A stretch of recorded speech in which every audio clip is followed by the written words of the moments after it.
Hello and welcome to our short series. This video focuses on managing many-to-many relations in Ninox. When we refer to many-to-many, we're talking about when we want to link one record from table 1 to many others in table 2, but also when we want to link one record from table 2 to many others in table 1.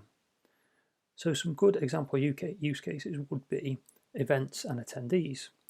So each event will have many attendees, and likewise each attendee will go to many events. Another example would be recipes and ingredients. You will use many ingredients in a recipe, but also an ingredient will be used in more than one recipe. So how do we build this relationship in Ninox? Well, the answer is that we need to use another table, and this new table sits in the middle like a bridge.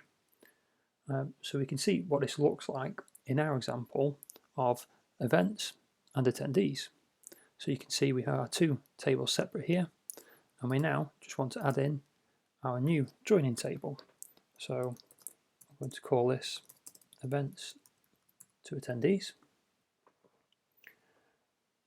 And then from our table references, we simply want to drag and drop our two tables that we've already got created. Hit Save Changes, and now you can see the tables are linked, with our third table being the bridge. And what this looks like is if we go into events, we've got one event added here, and you can see we've now got a table appearing at the bottom, which this takes us to our new joining table. So if I hit plus, you can see we've got my event here, and I can find whatever attendees that I want, hitting the magnifying button, find my attendee, and then now I'm joined. And so you can see in this third table, if I want, I can see all of the connections I've got between events and attendees just in this one table here. And it works both ways as well. So if we add a new attendee, let's call this one Dave, we can then connect him to an event. And let's say he's gone to the big show as well. Hit OK, go back out, and then when I go into my events, go into the big show, and you can see I've now got two attendees. If I bring through the name, there you go.